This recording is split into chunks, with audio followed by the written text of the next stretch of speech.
बिस्मिल्लाहिर्रहमानिर्रहीम। जी, एक दफ़ा एक बकरी के जो 7 बच्चे थे, वो जो खाना अपना बच्चों को छोड़कर जो है वो खाना लेने जाती है, तो बच्चे पूछते हैं कि हमें कैसे पता चलेगा कि तो आप हमारे लिए खाना लाई हो। तो कहती है मैं अपनी आवाज़ में गाना गाऊंगी, तो उसको तुम्हें पता चल जाएगा कि मैं ये कहूँगी बच्चों दरवाज़ा खोलो, मैं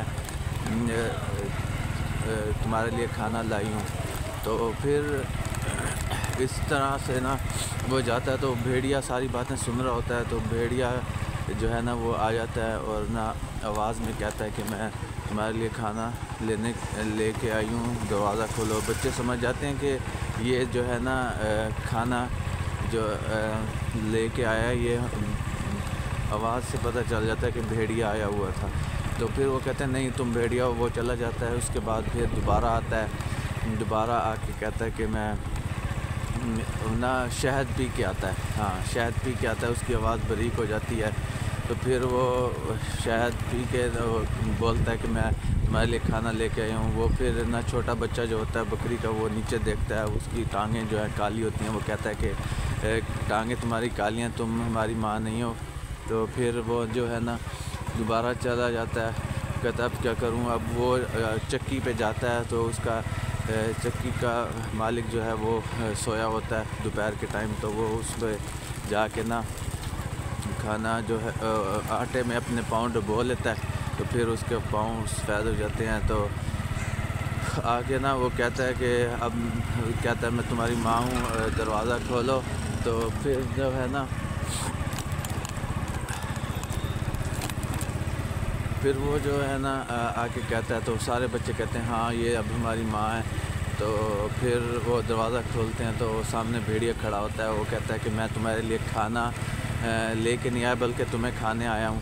तो फिर वो सब भगदड़ मच जाती है, छुप जाते हैं। तो फिर एक उनको ना बोरी में डाल के ले जा रहा होता है। तो इस तरह वो ना खाना जो है वो कहता है मैं इनको खाऊंगा। और उतनी देर में बकरी आ जाती है। बकरी आके कहती है कि वो कहाँ गए।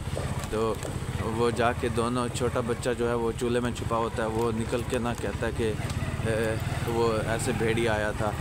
तो इस तरह से वो उसको ढूंढने जाते हैं। तो वो ना छुपा हुआ होता है, वो दरख्त के नीचे ना नींद कर रहा होता है, खर्राटे ले रहा होता है।